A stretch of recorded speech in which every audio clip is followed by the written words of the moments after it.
이제 두 가지 분열 분석, 생성 분열 분석과 변형 분열 분석 파트를 나갑니다. 먼저 이 변형 분열 분석과 생성 분열 분석을 구분하기에 앞서서 이제 분열 분석의 이제 임무를 좀 다뤄볼게요. 분열 분석이 뭘 하는 거냐, 과연. 분열 분석의 주요 임무는 일단 드러나지 않는 우리 안에 잠재력이 있는데 그 잠재력을 현실화 혹은 현행화를 해서 그 이전에 우리를 힘들게 만들고 있었던 일상의 평형 상태나 그 파국 상태를 넘어서는 걸 목표로 합니다.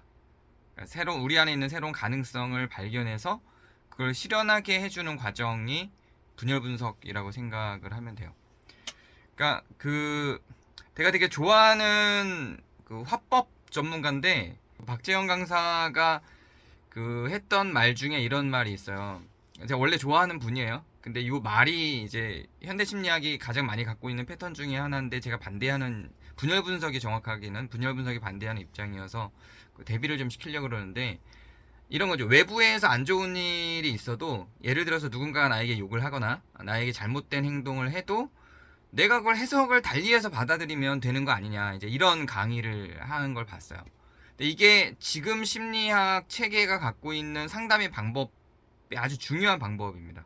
그러니까 누가 나한테 부정적인 영향을 주더라도 나한테 욕을 하던 뭐 내 문제를 지적하던 너 못났다고 하던 간에 내가 그걸 해석을 할 때 그 해석을 내가 원하는 대로 해석을 해서 받아들이면 되는 거니까 최소한 그 사람들의 행동에 대한 반응은 내가 할 수 있으니 내 안에다가 그걸 반영해 넣는 건 내가 할 수 있으니 그걸 긍정적으로 반영해서 담아두면 된다. 약간 이런 방식이었거든요. 근데 이게 지금 상담학계에서 제일 많이 사용하는 방법이기는 합니다. 그런데 분열 분석에서는 이거를 그렇게 좋아하지 않아요. 적절한 방법이라고 생각하지 않습니다. 분열 분석에서는 그렇게 내가 내 마음의 모든 책임을 담아두고 그것을 부정적으로 해석을 하든 긍정적으로 해석하든 그게 내 책임이라고 여기고 나한테 모든 것들을 다 부과하는 방식을 추구하지 않습니다. 오히려 내 안에 있는 어떤 잠재되어 있는 행동을 꺼낼 수 있는, 현행화할 수 있는 것들을 꺼내서 그 배치들을 바꾸는 것, 즉 나의 엄표의 배치도 바꾸지만 그 전에는 제가 누군가가 나에게 욕을 할 때 그거를 반응하지 못하고 거기에 대해서 반대하지 못하고 그냥 듣고 내 안에서만 반영을, 내 내면적인 반영을, 해석만을 긍정적으로 해서 담아두고 나 혼자 이것들을 처리하는 방식이었다면 분열 분석은 저의 그 내면성의 내부의 그런 일관성만이 아니라 외부의 일관성들, 그 외부의 배치들도 바꾸는 작업을 해요. 그래서 그 사람에게 내가 어떤 말을 꺼내야 앞으로 그런 말을 안 할 수 있는지, 그래서 상호 역동을 해서 내 배치를 새롭게 구조화하는 것까지를 가는 거예요. 이게 이제 분열 분석의 주요 임무입니다. 여기에서 중요한 개념 세 가지가 있어요. 잠재력을 현행화해서 배치를 바꿔내는 게 분열 분석의 주요 임무라고 했으니까 그 잠재력을 현행화하는 게 무엇인가, 이게 일단 중요한 요소가 되죠. 잠재력을 현행화한다는 건 결국 이 내가 그동안에 있지 않았던 내 안에 있는 나를 꺼내 쓰는 거기 때문에 지금 내가 갖고 있는 평형 상태, 이거를 바꿀 수 있다는 걸 각오하는 거예요. 이걸 넘어설 수 있다는 걸 각오하는 거예요. 혹은 역으로 이 평형 상태를 넘어서기도 하지만 내 스스로가 지속적인 부정적 해석으로 인해서 나를 파국으로 몰고 가기도 하거든요. 근데 이런 파국 상태도 넘어설 수 있게 하는 힘을 갖는 거죠.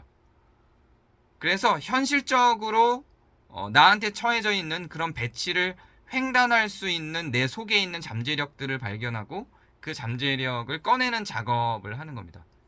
그럼 이렇게 생각할 수 있죠.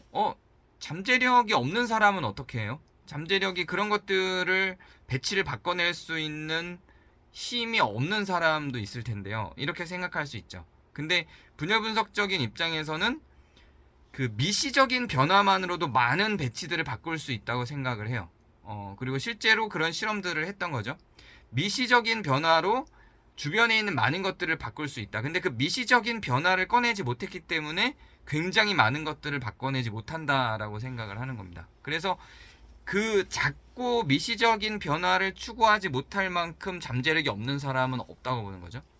그럼에도 불구하고 정말로 잠재력이 그 정도의 잠재력, 싫어요, 그만하세요, 때리지 마세요. 그러니까 이 정도를 꺼낼 수 있는 잠재력조차도 없거나 그런 잠재력 정도만으로는 주변의 배치를 바꿀 수 없는 상황이 있다면, 그렇다면 잠재력을 넘어서는 새로운 나를 생성하는 겁니다.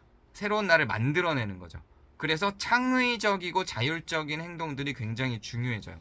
그러니까 내 안에 있는 잠재력을 꺼내는 게 일단 1차적으로 가장 큰 목표인데, 그걸 꺼내서 사용할 수 없다면 그걸 만들어내는 작업도 하는 겁니다. 그래서 창의적으로 만들어내는 방법들을 연구하기도 합니다. 그리고 그런 것들을 이제 실제로 실행하기 위해서 연극이나 영화, 글 같은 것들을 좀 사용하기도 하죠. 그래서 드러나지 않았던 이런 잠재력들을 현행화하기 위해서 어떻게 해야 되고, 어떻게 내 안에 드러나지 않은 잠재력을 발견했을 때 그걸 현행화하는지에 대한 과정을 고민을 해요. 그리고 새로운 가능성을 발견했다면 그 발견한 가능성이 실현됐을 때 어떤 일이 벌어질지에 대해서 예측하고 고민하고 그것들을 시뮬레이션 해보는 것들도 이 잠재력을 현행화하는 데 아주 중요한 방식이 됩니다. 이거는 연극 치료에서도 굉장히 많이 사용하는 방식이기도 해요. 그래서 전에 그 가상적인 것들을 사고하고 구조화해서 현행화하는 사례들을 종종 들었던 적이 있죠. 자, 이거는 양자물리학에서 이야기하는 터널 효과라는 게 있어요. 이 터널 효과하고도 굉장히 비슷하다고 이야기를 하는데요. 제가 이제 양자물리학의 터널 효과는 잘 몰라서 그냥 책에 있는 내용들만 여기다 갖고 온 거예요. 이 양자물리학에서 말하는 터널 효과라는 거는 드러나지 않은 그런 혹은 금지되어 있는 중간 상태가 있는데, 그걸 통과해서 드러난 혹은 허용된 상태로 이행하는 걸 터널 효과라고 해요. 그러니까 이쪽에서 저쪽으로 건너간다라는 의미에서 그걸 터널 효과라고 아마도 얘기하는 것 같아요. 그러니까 불가능해 보이는 영역을 통과해서 가능성의 영역으로 가게 하는 걸, 이걸 터널 효과라고 하는데, 마치 이 양자물리학의 터널 효과처럼 우리 안에 있는 잠재력을 현행화하는 그런 과정이 비슷하다, 이렇게 이야기를 합니다. 그럼 이거는 결국은 내담자가 하는 거잖아요. 내담자가 잠재력을 현행화하고 그걸 터널 효과처럼 이제 잠재적 가능성을 끌어올려서 금지됐던 것들을 통과해서 불가능해 보이는 것들을 가능하게 만드는, 이건 결국 내담자가 하는 걸 텐데, 그러면 상담사는 여기서 뭘 하는가? 상담사는 어떤 역할을 하는가? 즉 분석가는 어떤 역할을 하는가에 대해서 이전에 있었던 정신분석할 때의 분석가들의 그런 태도를 지적을 해요. 그러니까 정신분석할 때의 그 분석가들은 중립적인 태도를 계속 취해요. 왜냐하면 너무 이제 분석가가 모든 것들을 답을 던져주듯이 하면 지시적인 상담은 지시적인 상담대로 하고 문제를 지적하고 분석을 해주기는 하는데 길까지 제시해주지는 않아요. 중립적인 상태를 취하죠. 그건 왜 그러냐면 그 결과에 대한 책임을 분석가가 질 수 없기 때문에 그래요. 근데 분열 분석은 좀 반대적인 태도를 취합니다. 분석은 내담자가 하게 해요. 그런데 길은 같이 고민합니다. 그래서 자기의 분석가의 어떤 선택과 최소한 그 내담자가 선택을 하는 데 있어서 분석가가 뒤로 숨지는 않아야 한다라고 가타리는 이야기를 해요. 그래서 이 분석 대상, 그러니까 내담자하고 이 대화를 하면서 이 내담자가 갖고 있는 그 고민들을 함께 가고 있기 때문에 필연적으로 내담자의 서사와 내담자의 선택에 연루될 수밖에 없다 그래요. 그러니까 분석가가 즉 상담사가 나는 당신의 인생을 책임져 줄 수는 없어요. 선택은 당신이 하는 거예요. 이렇게 이야기는 할 수 있어도 실제로 이제 상담할 땐 이렇게 하라고 이렇게 배우기도 하거든요. 근데 실제로는 연루가 안 됐다고 뒤로 빠지는 것 자체가 좀 비겁하다고 보는 거죠. 그래서 분열 분석의 분석가는 이 내담자가 바꿔내야 될 그런 배치의 그 내적인 그리고 잠재적인 변화들에 대해서 어느 정도의 선택권을 갖고 있는데, 이 속도를 어떻게 변할 건지에 대해서는 자기 참조적인 그 기준은 그 내담자 스스로가 만든다 할지라도 이거를 좀 가속해야 되는지, 좀 쉬면서 조금 더 천천히 변화를 좀 감속해야 되는지 정도는 분석가가 같이 조율을 해야 된다는 거예요. 그러면서 결국은 분열 분석을 향해서 나아간다는 건 생성 분열 분석은 좀 다른데 변형 분열 분석의 경우는 돌연변이가 된다는 거예요. 결국은 이제 내가 지금까지 살아온 삶을 단절하고 거부하고 새로운 삶을 살 수 있는 사람이 되겠다라고 한 어떤 그 과거의 내 삶에 대한 저항에서 출발을 하기 때문에 분열 분석이 결국은 과거의 내 삶을 기준으로 볼 때는 이 돌연변이적인 삶을 살게 될 텐데 그것에 대해서 이 분석가가 아무 책임이 없다라고 말할 수 없다는 거죠. 그래서 그 속도를 좀 빠르게 갈 건지 아니면 좀 늦게 가야 되는지 정도의 선택, 그 정도의 책임감은 분석가에게 있어야 한다라고 보는 거고요. 그리고 이 사이배치적 이행이라는 게 있는데 이 사이배치적 이행이라고 하는 건 그 변하기 전에 나와 그 변한 후에 나 사이의 어떤 그 중간적 상태의 판단이 중지된 상태의 배치를 예전에 사이 배치라고 저희가 정리를 했었죠. 그 사이 배치적인 이행, 그 사이 배치 안에서의 이행, 여기에서 좀 이 배치를 어떻게 만들어야 될 건지를 조장하고 혹은 좀 배치를 늦추거나 제지하고 이런 아주 작은 미시적인 선택을 할 때 분석가의 역할과 참조가 있어야 된다는 거죠. 그래서 분석가가 그 모든 책임을 다 내담자에게만 던져놓을 수는 없고 분석가도 같이 걸어가는 그 내담자의 서사 속에 같이 걸어가는 사람으로서 어떤 책임을 갖고 가야 된다는 이야기입니다. 상담을 하다 보면 근데 이게 쉽지는 않아요. 그 사람의 인생 하나하나를 고민을 하는 게 분석가의 입장에서는 부담이 될 수밖에 없고 상담사 입장에서는 그 인생을 같이 논의를 하고 그 책임을 상담사가 진다고 했을 때 그 부담감이 굉장히 크거든요. 그러니까 그분들이 이야기하는 부정적인 이야기 때문에 부담을 갖고 힘들어하는 상담사도 있어요. 근데 저 같은 경우는 이 책임감 때문에 되게 힘들어요. 이 사람의 인생을 앞으로 같이 끌고 가야 될 텐데 그것에 대한 책임감 때문에 굉장히 힘든데 그래서 이 상담사들이 번아웃이 오고 상담을 오래 진행하지 못하고 꺼진단 말이에요. 근데 그런 것들을 좀 수위를 낮춰주기 위해서 상담사들의 부담을 좀 낮춰주기 위해서 선택은 내담자가 하는 거예요. 상담사는 지식을 전달할 뿐이에요. 라고 하는데 분열 분석에서는 지식은 내가 전달하는 게 아니라 오히려 그 지식을 구성하는 것하고 자기를 분석하는 건 내담자의 몫일 수 있는데 이 길을 같이 걸어갈 때 책임을 같이 져주는 거는 분석가도 어느 정도 그 책임 여부가 달려 있는 거다라고 분열 분석에서는 이야기를 하는 거죠. 분열 분석에서는 그러면 어떤 질문을 던지는가? 이 분석을 하는 주체는 분석가가 아니고 내담자라고 했는데 그럼 내담자가 분석을 하게 만들기 위해서는 결국 분석가가 어떤 질문을 던져줘야 되는 거란 말이에요. 그래야지 그 내담자가 분석은 자기가 하고 결정을 하더라도 결국 그 분석가의 질문에 의해서 고민을 하면서 분석을 하게 될 테니까요. 그럼 어떤 질문을 던져야 하나? 그래서 분열 분석에서는 결국 분석가는 어떤 지시를 하고 그 지식은 전달해 줄 수 있지만 지시를 하고 당신은 어떻다라고 규정해주고 이렇게는 안 한단 말이에요. 이렇게는 안 하는데 질문을 통해서 그 사람이 자기가 어떤 사람인지에 대해서 고민할 수 있는 여지들은 계속 만들어줘야 되는 거죠. 그러니까 분석가의 머릿속에서는 이 내담자에 대한 평가나 분석이 이미 돼 있을 수 있어요. 이미 돼 있을 수 있지만 그렇다고 해서 당신은 이런 사람이야 라고 단정해서 말할 수는 없는 건데 그것들을 내담자가 고민하면서 자기 스스로 그 수위에 올라올 수 있도록 하기 위해서 질문을 던져야 된다는 거죠. 어떤 질문을 던져주냐.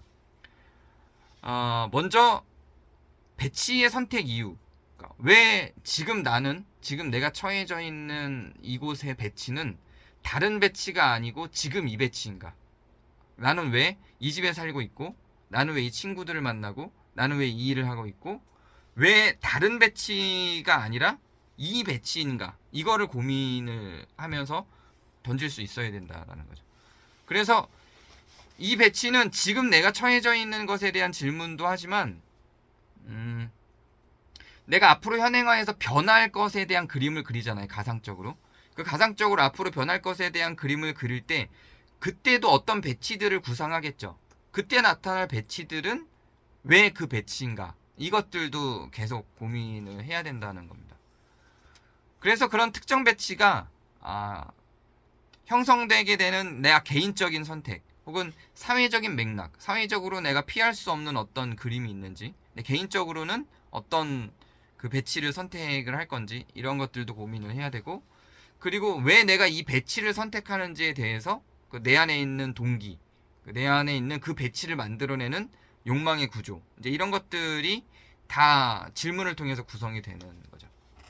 그리고 블랙홀 효과에 대한 그 질문이 들어가는데, 블랙홀 효과라고 하는 거는 하지 않으면 안 되는 다른 모든 것들을 다 흡수하는 어떤 구멍이 우리에게 있다 그랬어요. 그 다른 모든 것들을 다 흡수하는 그 구멍, 그 효과는 나에게 무엇인가를 찾는 거죠. 대부분은 지금은 뭐 제가 몇 번씩 반복해서 강조하듯이 대부분은 금전적인 것들이죠.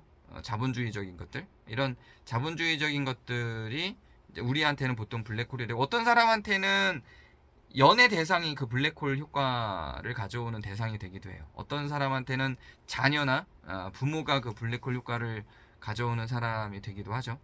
그래서 그 블랙홀 효과가 갖고 오는 억압적 효과, 그러니까 그 블랙홀 효과가 나한테 무엇을 억압하고 내 잠재력을 어떻게 못 나오게 막고 있는가, 이런 것들을 분석을 해야 되는 거예요. 그래서 그러면 그 블랙홀 효과를 어떻게 나는 인식하게 됐고, 그걸 어떻게 극복할 수 있는가, 이런 질문들을 이제 던져줘야 되는 거죠. 그 다음에 그게 블랙홀이든 나를 억압하든 억압하는 사회적 구조이든지 간에 탈주선을 우리는 고민을 하게 될 텐데요. 거기서 벗어나고자 한다면, 물론 이제 굳이 그걸 벗어날 필요 없이 그거 자체가 나한테 마음에 든다면 벗어날 이유가 없기는 하죠. 근데 그걸 벗어나야 한다면, 거기서부터 벗어나야 한다면 이 탈주선의 배치, 우리가 그걸 탈주했을 때 지금의 나에게 어떤 변화를 가져오는지, 그래서 그 탈주했을 때의 변화, 그리고 지금 내가 갖고 있는 코드와 탈영토화를 하는 그 과정은 어떤지, 그리고 탈영토화를 한 후에 그 뒤에 이루어질 코드들, 그때 구성할 코드들은 어떤 건지, 이런 것들이 다 질문을 통해서 같이 구성이 돼야 되는 거예요. 그래서 그 새롭게 구성된 새로운 영토, 재영토한 그 영토에서 그 새롭게 연결이 되고 새로운 흐름들로 만들어지는 건 뭐고, 그 리좀적으로 거기에서 같이 이루어지게 될 배치들은 무엇인지, 이런 것들도 다 질문으로 내담자가 그냥 무작정 변화를 시킬 게 아니라 그 변형을 가져올 때 이런 고민들 속에서 선택을 하고 배치를 만들고 코드화를 할 수 있도록 질문을 구성을 해야 되는 거예요. 그래서 이런 계속해서 이 변화 전과 후가 달라지는 걸 돌연변이라고 표현을 하는데요. 이런 돌연변이적인 그런 변화를 통해서 만들어질 배치, 재구성될 배치는 어떤지, 이런 것들이 계속 질문으로 내담자가 고민할 수 있게 해줘야 되는 거예요. 그러다 보면 이 변화를 갖고 오려면 분명히 지금 내가 아주 깊은 고통이 아니라 어떤 지금 일상을 유지하고 있는 항상적 편형 상태가 분명히 있을 텐데, 이 변화는 분명히 그 항상적 편형 상태를 파괴할 거란 말이에요. 그러면 그 항상적 편형을 파괴하면 나는 뭘 잃게 되는지, 이것도 고민을 하면서 질문을 통해서 계속 따라가 줘야 돼요. 그러면서 내가 안정성이나 지금은 어쨌든 내가 힘들더라도 항상적 편형 상태가 이루어지고 있으면 예측 가능한 상태란 말이에요. 예측 가능한 상태인데, 예측 가능한 상태에서 무엇을 상실하는지, 그리고 기존 구조에 있던 거에서 새로운 구조가 아니라 새로운 기계로 갔을 때 그때 어떤 관계가 해체되는지, 혹은 이 항상적 편형을 파괴한 다음에 상실할 거는 고민을 많이 했으니까요. 그러면 이 항상적 편형을 파괴하고 나서 얻게 되는 이익은 뭔지, 이런 것들을 계속 질문을 통해서 내담자가 그냥 무작정 떠나버리고 이렇게 하는 게 아니라, 이런 질문들을 통해서 구체화하고 조금 더 무엇을 잃어버리고 무엇을 상실하는지, 이런 것들을 고민할 수 있는 그런 질문들을 던져줘야 되는 거예요. 그리고 외적 억압의 위협에 대한 질문들도 해줘야 돼요.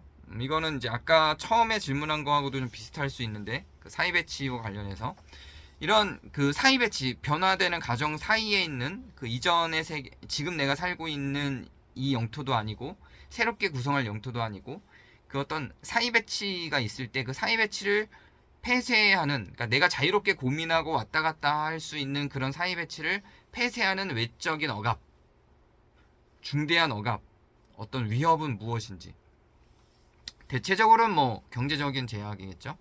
뭐 탈출하고 싶어하는 대부분의 사람들은 경제적 그런 그 반복되는 일상으로부터이니까, 뭐 이를테면 이제 경제적 제약이나 월급이 없어지거나 이런 자본의 흐름들을 내가 어떻게 새롭게 만들지 못할지, 뭐 이런 것들에 대한 위협인 거죠. 그래서 저도 이제 변화를 추구하기 위해서 이게 제일 커요. 사실 지금 자본주의 사회에서는 이 고민을 하지 않고는 변화를 고민하기가 어렵죠. 저도 지금 되게 안정된 직장에 있고, 이 안정된 직장에서 월급을 따박따박 받고 있는데 새로운 걸 되게 하고 싶거든요. 저도 분열 분석을 활용하고 분열 분석을 이용해서 새로운 걸 하고 싶은데, 그렇게 새로운 시작을 하기 위해서 여러 배치들과 코드들을 계속 구성을 해요. 근데 경제적 제약이 어떻게 올지에 대한 부담과 고민이 있기 때문에 섣불리 못 간단 말이죠. 이제 이런 것들을 같이 고민하고 질문을 통해서 확인하는 작업을 하는 거예요. 이러다 보니까 뭐 이제 탈주가 되겠어? 이런 생각이 들죠. 그리고 그런 억압 장치들이 내 배치 변화에 어떤 영향을 미치는지 계속 고민을 해요. 그러면서 빠져나갈 수 있는 리좀적인, 나를 도울 수 있는, 나와 동등한 수준의 그런 연결 접속될 수 있는 요소들은 뭐가 있는지, 그 연결 접속될 수 있는 요소들의 효과는 무엇인지, 이런 것들을 계속 질문을 던져 나갑니다. 네. 자, 이런 걸 토대로 이렇게 분열 분석을 진행하는데, 이걸 토대로 이제 두 가지 형태의 분열 분석이 있어요. 생성 분열 분석과 변형 분열 분석이 있는데요. 생성 분열 분석은 기존의 배치를 대상으로 하는 분열 분석입니다. 네, 여기에서 왜 생성이냐면 기존의 배치에서 변형하지 않고 생성하기 때문에 그래요.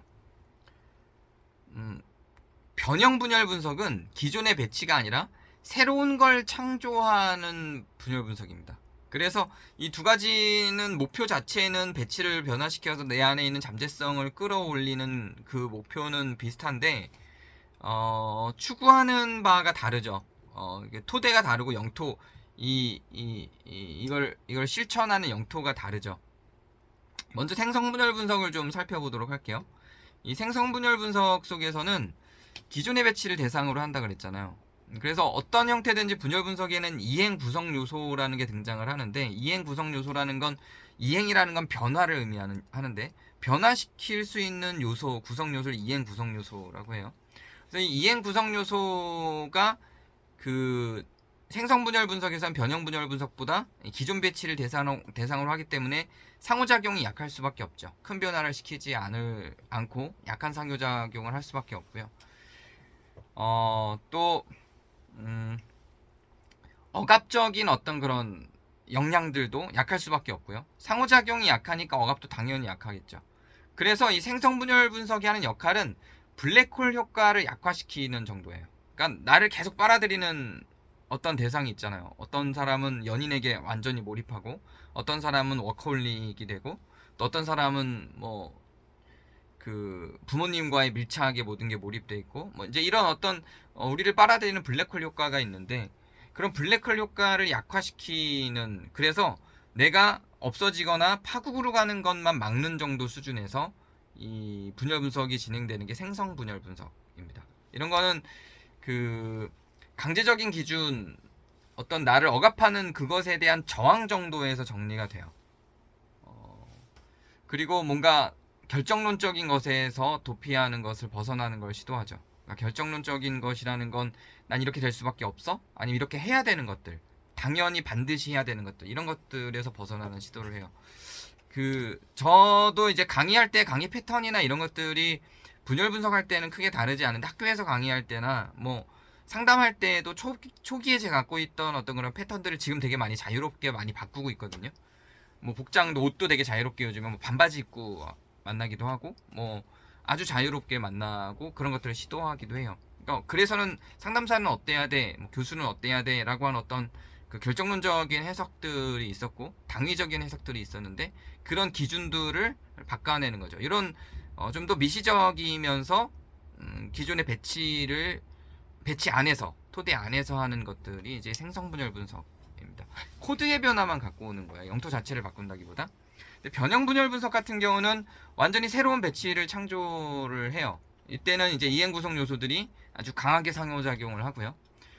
적극적으로 탈영토화를 하고 진짜 완전히 다른 사람처럼 돼버린 듯한 돌연변이화가 유도가 되고요. 분자적 벡터를 설정해요. 이 분자적 벡터를 설정한다는 건 이제 벡터라고 하는 건 방향이나 속도, 힘 이런 것들을 전체로 통합해서 벡터라고 표현을 하고, 이 분열 분석적 지도 제작에서는 이 벡터라는 표현이 되게 많이 나와요. 근데 이 벡터는 벡터인데 분자적 벡터를 설정한다는 건 이제 앞으로 펼쳐질 돌연변이가 돼서 새롭게 만들어질 나를 구성할 때 분자적인 것들, 사소한 것들까지 그 방향이나 속도나 힘을 아주 사소한 것들까지 다 설정을 한다는 거예요. 그래서 변형 분열 분석이라고 해서 큰 변화만 있으니까 사소한 것들은 안 만질 거라고 생각하는데, 이 사소한 것들까지 전부 다 고민을 해서 다 설정을 해놓습니다. 그래서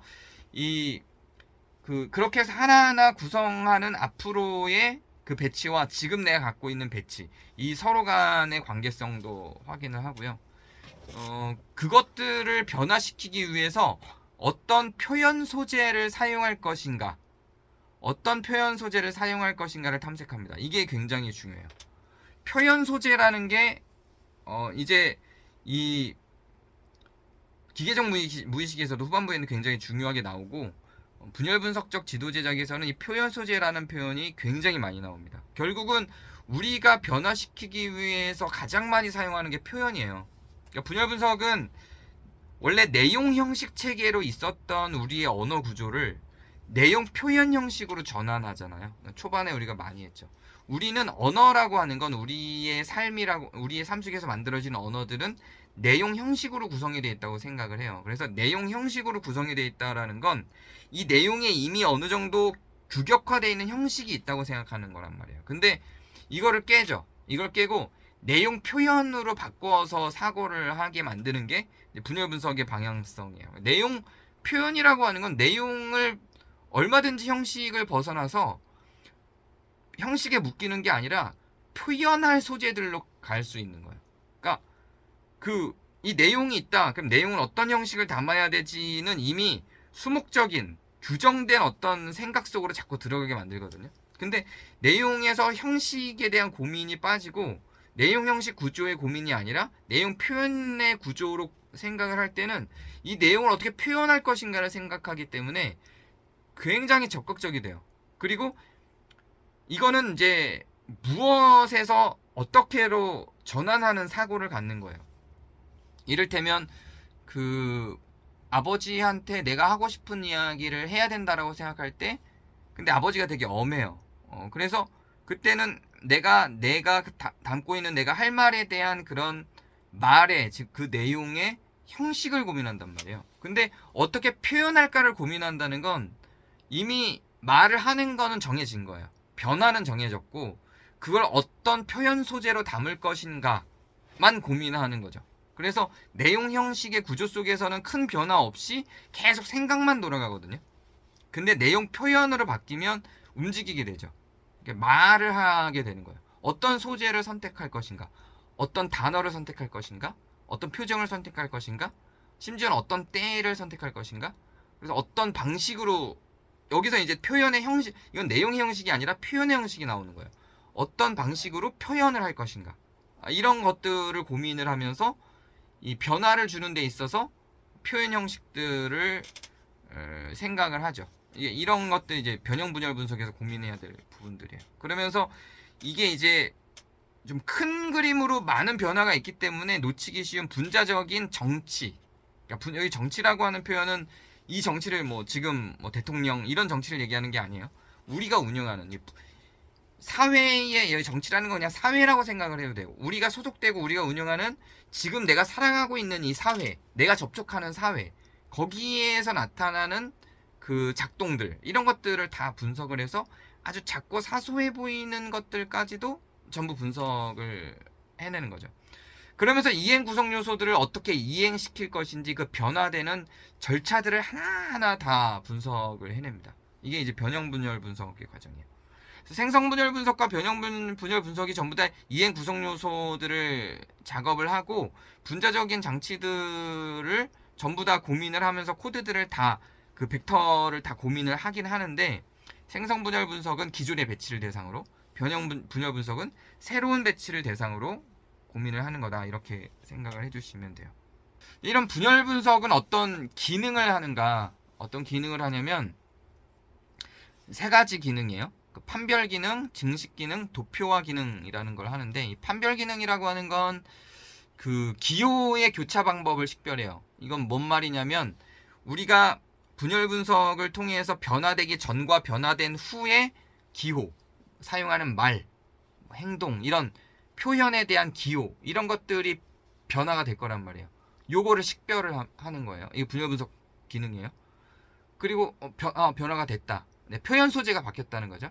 그리고 시공간적인 좌표, 그러니까 내가 뭐 이를테면 7시에 들어왔는데 8시에 들어온다, 혹은 10시에 일어났었는데 6시에 일어난다, 이런 어떤 그런 좌표의 가속화 여부를 결정하고, 이런 판별 기능, 변화에 대한, 그리고 감속화와 가속화의 필요 여부 판단, 좀 더 이거를 변화를 빨리 추구할지 좀 느리게 가야 될지, 이런 거 판단하고, 얼마나 강하게 이것들을 내가 이렇게 변했어 하고 보여주면서 변할지, 아니면 서서히 바꿔나갈지, 이런 것들을 판별하는 기능이 분열 분석 제1기능이고요.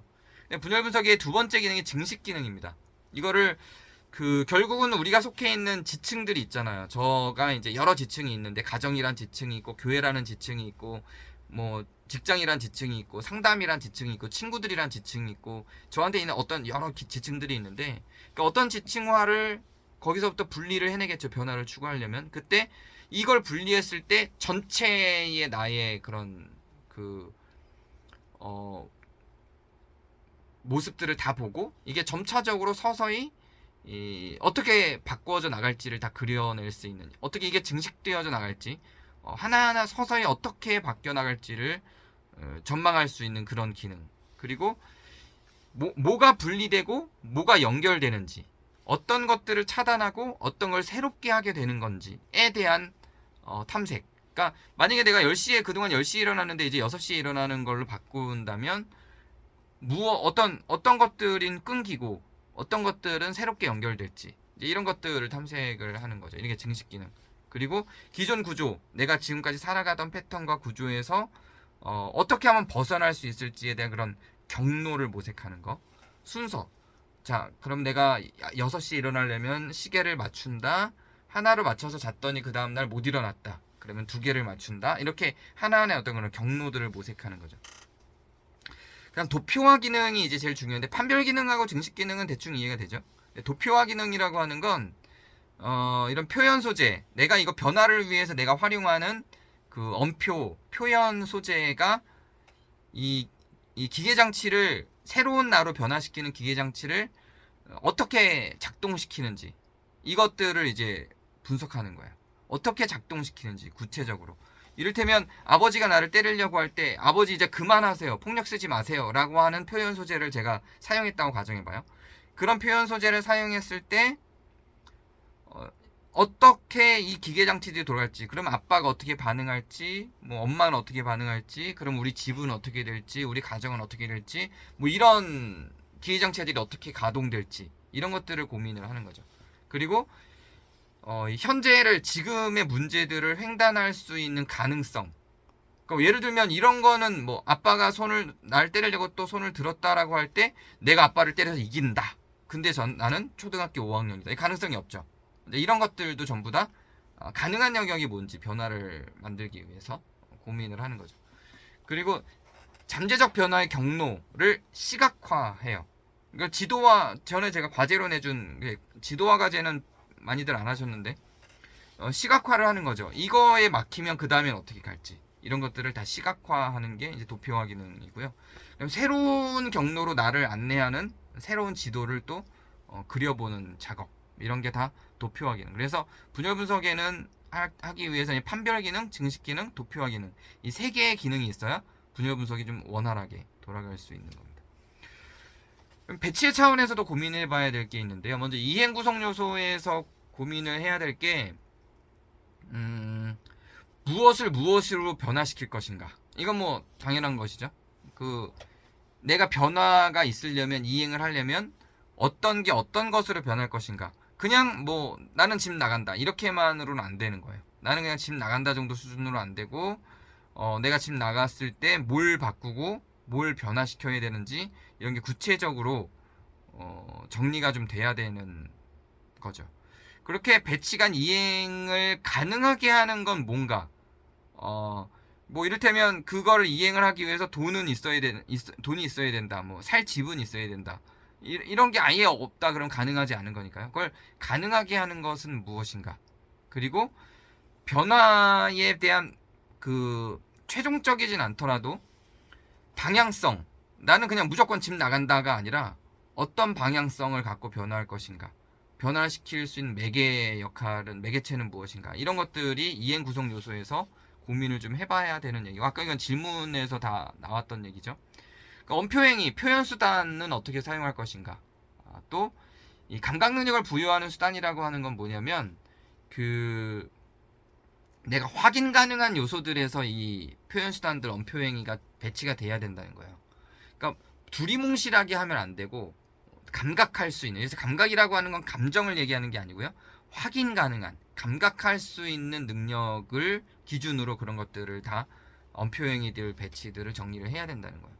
그리고 표상 수단을 통해 의미를 생성한다는 건, 표상이라고 하는 건 생각하는 거죠. 내가 생각하는 나, 내가 생각하는 뭐 기독교에 대한 이미지, 내가 생각하는 불교의 표상이라고 하는 건 진짜 불교가 아니라 불교에 대한 표상이라고 하는 건 불교에 대한 이미지를 얘기하는 거예요. 이런 게 이제 표상인데, 이 내가 이렇게 했을 때와 변해서 저렇게 됐을 때의 표상 수단, 그 표상 상태, 이런 것들, 이게 어떤 의미를 갖는가. 그러니까 이 지금은 내가 말도 못하고 되게 얌전해요. 내가 말도 못하고 얌전해서 사람들이 그것 때문에 얌전한 나를 좋아한단 말이에요. 근데 내가 만약에 할 말을 탁탁탁 다 하는 사람으로 내 표현 소재를 바꿨을 때, 근데 그러면 이제 제 표상도 바뀌게 되겠죠. 이제 그랬을 때 어떤 일들이 일어나고 어떤 의미들이 생성되는가, 이런 것들도 고민을 해야 된다는 거죠. 그래서 이제 이런 소통의 변화, 표현 소재의 변화, 표상의 변화들이 어떻게 배치를 바꾸고 그 배치들을 서로 어떻게 교류하게 만드는가, 이런 걸 고민하는 게 연표행의 배치에 대한 내용이고요. 기계적 핵이라고 하는 건 이걸 변화시킬 수 있는 중심을 기계적 핵이라고 했죠. 그래서 이런 변화에 필요한 교차점으로서의 역할이 무엇인가, 뭐가 기계적 행위가, 그 기계적 핵이라고 하는 건 이제 상황마다 사람마다 다를 수 있어요.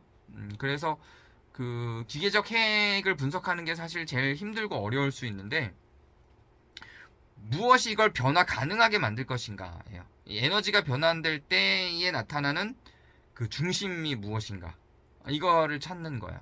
그러니까 뭐 부부가 이혼을 한다라고 할 때는 자녀일 수도 있고요. 아니면 뭐 내가 국문학과를 다니다가 뭐 경제학과로 옮긴다라고 할 때의 기계적 핵은 엄마일 수도 있고요. 아니면 여자친구일 수도 있고요. 뭐 이런 것들이죠. 이 기계적 핵이 무엇인가, 변화를 하게 만드는 그 경첩 중간에 딱 끼어 있는 그 변화를 가능하게 하는 그 중심축이 무엇인가를 찾는 거죠.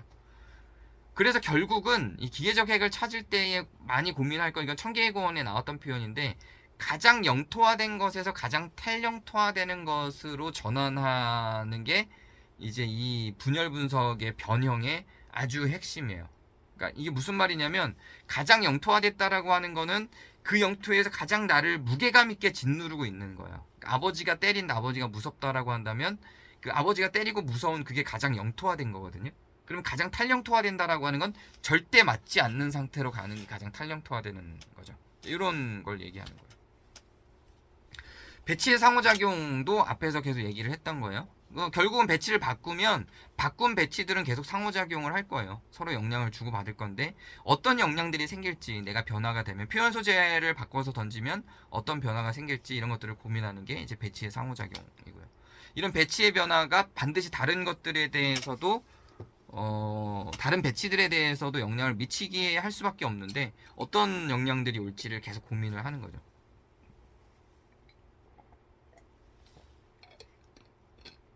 그래서 이런 배치 간의 그 상호작용들을 계속 탐색을 하고 이 상호작용들을 계속 보다 보면 생각지 못한 가능성들이 열려요. 생각지 못한 결과물들이 나타납니다. 이럴 때 이 분열 분석의 어떤 묘미나 재미 같은 게 있죠. 오늘 좀 길죠? 네, 근데 그만큼 더 중요하기도 해서. 그래서 이런 배치들을 분석할 때는 이제 고려해야 될 것들이 많은데, 배치의 구조, 배치가 어떤 기능을 하는지 앞에서 얘기를 했던 것처럼, 또 배치들끼리 어떤 관계를 맺고 있는지, 이런 것들 다 고민을 해야 되는데, 먼저 특이점, 이건 뭐냐면, 특이점 전에 설명을 한번 했는데 간단하게 다시 한번 설명을 드리면요. 여기에서의 저의 특이점은 제가 강의를 한다는 거죠. 그러니까 어떤 곳에서 그 사람만 갖고 있는 그 사람만의 특색, 다른 사람들은 절대 갖지 않는, 이게 특이성이에요.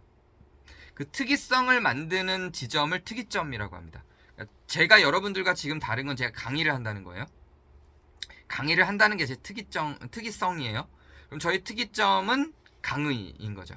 강사라는 게 제 특이성이라면 특이점은 강의가 되겠죠. 이런 방식인 거예요. 특이점이라고 하는 건 어떤 변화를 만드는 그 핵심 기준이 되는 게 이제 특이점인데, 배치를 바꿀 때도 이 특이점이 반드시 존재해요. 그러니까 특이점이 발견이 안 됐는데 섣부르게 그냥 한번 해봐가 아니라, 이거를 왜 바꾸지? 이게 바꿨을 때 무엇이 특별해지는 거지? 이걸 보는 거예요. 결국 이 특이점을 고민할 때 안면성이 나오는 거야, 안면성. 이게 무슨 말이냐면, 안면성이라고 하는 거는 그 배치가 갖고 있는 어떤 중요한 특징이거든요. 안면성이.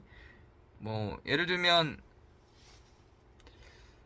안면성, 뒤에서 이제 그 소설 갖고 계속 진행할 거에서는 이 안면성에 대한 이야기와 예시가 계속 나오기는 하는데, 뭐 무서운 아버지가 안면성이라고 가정하면, 그 안면성, 무서운 아버지가 있는 그 가정에서의 안면성은 공포, 두려움, 무서운 아버지, 이게 안면성이겠죠.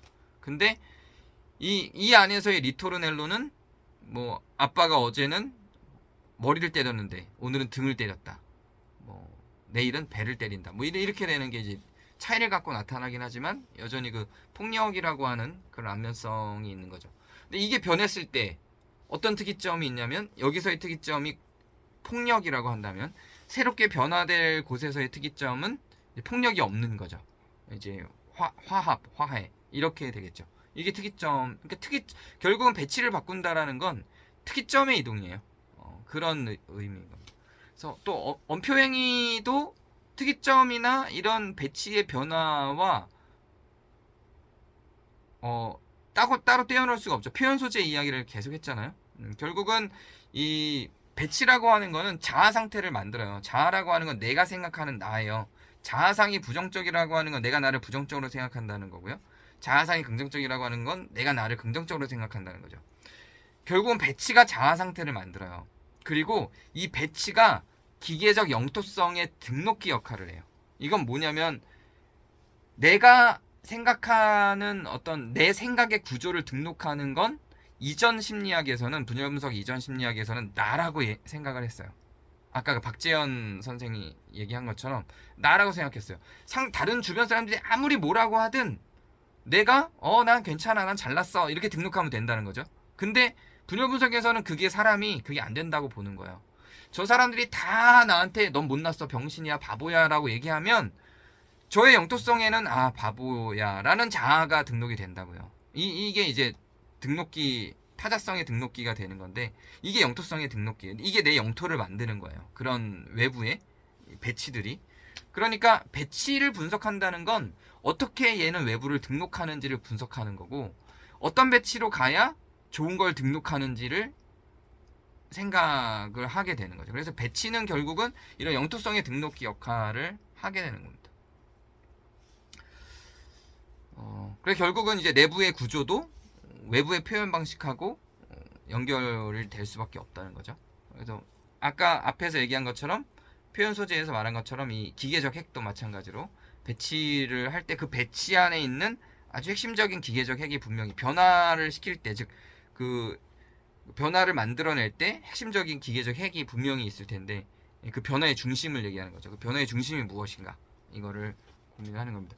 특이점이 기계적 핵이 일치될 때가 있어요. 근데 또 일치가 안 될 때가 있어요. 특이점은 변했지만 변하게 만드는 핵은 다른 거일 때가 있어요. 그래서 아버지가 나를 때려서 때리지 않는 사람들이 있는 평화로운 곳으로 바뀌어서, 그러면 특이점은 폭력과 평화거든요. 근데 기계적 핵은 뭐 동네 형 이렇게 될 수 있다는 거죠. 그 동네 형이 야, 그 맞고만 있지 마, 이렇게 얘기를 해. 그 동네 형 말을 듣고 이렇게 얘기했더니 더 이상 맞지 않는 분열 분석이, 변형이 가능해졌다, 이렇게 될 수 있다는 거죠. 그리고 배치 상태에서 고민하면서 정리해야, 이게 분열 분석이 이제 가타리는 유형화를 싫어하면서도 종종 유형화를 해요. 이렇게 이 관계의 유형을 세 개로 구분을 해요. 예속 관계, 내가 어디에 소속돼 있는 건 배치인가. 제어 관계, 내가 제어하고 있는 배치인가. 그리고 욕망 관계, 이거는 이제 욕망을 나타내고 있는 표현 소재가 있는 그런 배치인가. 요런 그 관계의 유형 속에서 나타나는 어떤 배치 속에 있는 건가, 이거를 고민을 하죠.